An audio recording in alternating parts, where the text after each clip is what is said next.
ओम तत्पुरुषाय विद्महे महादेवाय धीमहि तन्नो रुद्र प्रचोदयात्। अर्थात ज्ञान के भंडार तथा हृदय को रुद्र के प्रकाश से भर देने वाले सर्वव्यापी भगवान शिव पर मैं अपना संपूर्ण ध्यान केंद्रित कर श्री चरणों में नमन करता हूँ।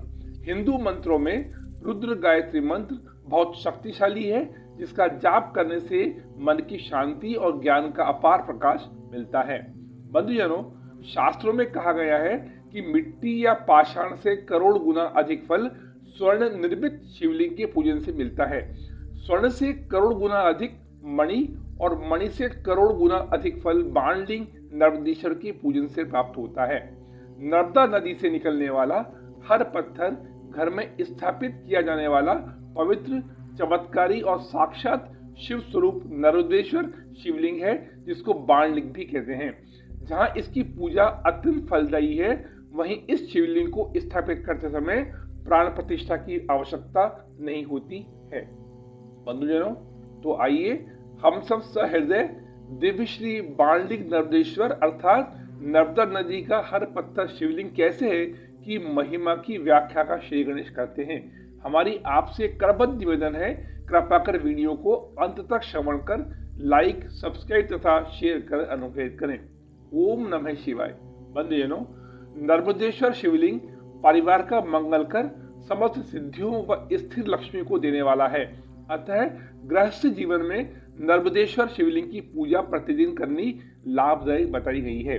वैसे तो शिवलिंग पर चढ़ी हुई कोई भी वस्तु ग्रहण करना शास्त्र सम्मत नहीं है, परंतु नर्मदेश्वर शिवलिंग का प्रसाद ग्रहण किया जा सकता है। शिवम शांतम जगन्नाथम लोकानुग्रह कारकम शिव में पदम नित्यम शिकाराय नमो नमः। अर्थात जो शाश्वत, परम शुभ, शांति का धाम, जगत का स्वामी, विश्व के कल्याण के लिए कार्य करने वाला तथा शिव के नाम से जाना जाता है, ऐसे शिव को नमन करते हैं जिनका वर्णन शी अक्षर से किया गया है। बंधुजनों, स्कंद पुराण के अनुसार एक बार महादेव ने माता पार्वती को भगवान विष्णु के चतुर्मास अर्थात शयन काल में ओम नमो भगवते वासुदेवाय का जप करते हुए तप करने के लिए कहा। जितने समय पार्वती जी ने भोलेनाथ से अनुमति लेकर हिमालय पर्वत पर अपनी सखियों के साथ तप किया, काशीनाथ पृथ्वी पर विचरण करने लगे।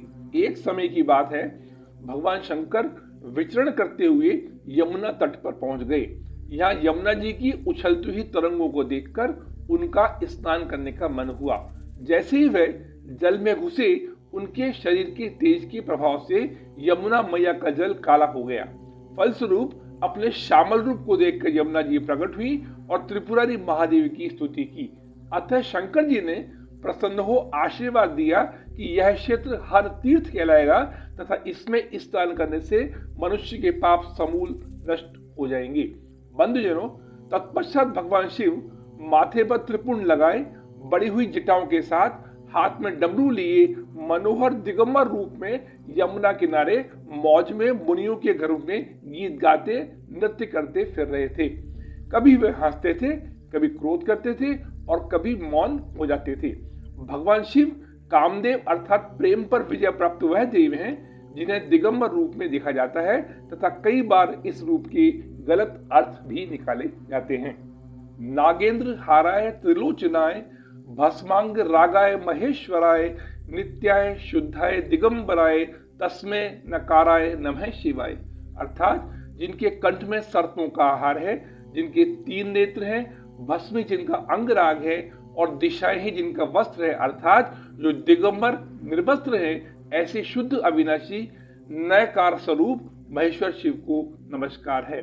बंधुजनों, जटाशंकर के इस रूप पर मोहित हो मुनि पत्नियां भी उनके साथ नृत्य करने लगी। ऋषि मुनि भोले बाबा को इस गणवेश में पहचान नहीं पाने के कारण उन पर क्रोध करने लगे तथा शाप दिया कि तुम लिंग रूप हो जाओ। फलस्वरूप गंगाधर वहां से अदृश्य हो गए, जिनका लिंग रूप अमरकंटक पर्वत के रूप में प्रत्यक्ष हुआ, जहां से नर्मदा नदी प्रकट हुई है। इस वजह से नर्मदा में जितने भी कंकर पत्थर हैं वे सभी शिव स्वरूप हैं। बंधुजनों, अजना वर्ष अर्थात हमारे देश में 4 सर्वश्रेष्ठ तथा पुरातन नदियां गंगा, यमुना, नर्मदा, सरस्वती तो हैं, लेकिन इस पृथ्वी पर कोई भी नदी माँ गंगा की बराबरी करने में असमर्थ है। पौराणिक अनुश्रुति के अनुसार प्राचीन काल में नर्मदा नदी ने घोर तपस्या करके ब्रह्मा जी को प्रसन्न कर वरदान मांगा कि यदि आप मुझ पर प्रसन्न हैं तो मुझे गंगा जी के समान पवित्र और मंगलकारी होने का आशीष प्रदान कर कृतार्थ करें। ब्रह्मदेव ने हर्षित मुद्रा में नर्मदा से कहा, देवी, यदि अन्य देवता भगवान शिव की बराबरी कर ले, दूसरा पुरुष भगवान विष्णु के समान हो जाए, कोई नारी पार्वती की समानता कर ले और अन्य कोई नगरी काशीपुरी की बराबरी कर सकती हो, तभी अन्य कोई नदी गंगा के समान पवित्र हो सकती है। फलस्वरूप ब्रह्मा जी की बात सुन नर्मदा वरदान का त्याग करके काशी चली गई और पिलपिला तीर्थ में सर्वव्यापी शिवरूप शिवलिंग की स्थापना करके तप करने लगी। यत्र यत्र स्थितो देवः सर्वव्यापी महेश्वरे यो गुरु सर्वदेवानाम यकाराय नमो नमः। अर्थात वह जो सर्वव्यापी है, हर जगह जहाँ भगवान उपस्थित हैं, विराजमान हैं, उन सभी देवताओं के गुरु भगवान शिव को नमन करते हैं, जिनका वर्णन यह अक्षर द्वारा किया गया है। बंधुजनों, तपस्या से प्रसन्न हो मृत्युंजय ने नर्मदा नदी से वर मांगने को कहा। तब नर्मदा ने महाकाल से तुच्छ वर मांगने के स्थान पर विश्वेश्वर के चरण कमलों की भक्ति मांगी। अतः नर्मदा की बात सुनकर भगवान शंकर ने प्रसन्न हो वरदान दिया कि तुम्हारे तट पर जितने भी पाषाण खंड हैं, वे सब मेरे वर से शिवलिंग रूप हो जाएंगे। जहाँ गंगा स्नान करने से पाप शीघ्र ही नाश को प्राप्त होते हैं, यमुना में 7 दिन के स्नान से और सरस्वती में 3 दिन के स्नान से सब पापों का नाश होता है। वहां तुम्हारे दर्शन मात्र से संपूर्ण पाप नष्ट हो जाएंगे। तुम्हारे द्वारा स्थापित शिवलिंग पुण्य और मोक्ष देने वाला होगा। इतना वरदान दे भगवान शंकर उसी लिंग में लीन हो गए। यह देख नर्मदा अति हर्षित हुई। यही वह कारण है कि नर्मदा का हर कंकड़ पत्थर शिवलिंग स्वरूप है। बंधुजनों, नर्मदा नदी का हर पत्थर शिवलिंग की वर्णन श्रृंखला को जारी रखने की हमारी प्रबल उत्कंठा होने के पश्चात भी हर सत्र की तरह विराम की अनिवार्यता हमको ठहरने के लिए विवश कर रही है।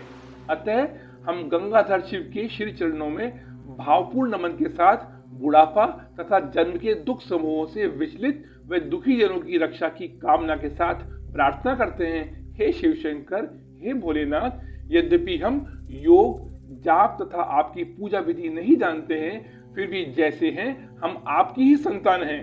कृपया हमारी रक्षा करें, शरणागत करें। समस्त विश्व के लिए इसी मंगल कामना के साथ हम अपनी वाणी को विराम देने के लिए क्षमा प्रार्थी हैं। अतः अगले सत्र में मिलने की जिज्ञासा के साथ न जानामि योगम जपम नैव पूजा न तो हम सदा सर्वदा शंभु तुभ्यम जरा जन्म दुख्योत तातप्यमानम प्रभु पाहि आपम नमामीश शंभु। हर हर महादेव। धन्यवाद।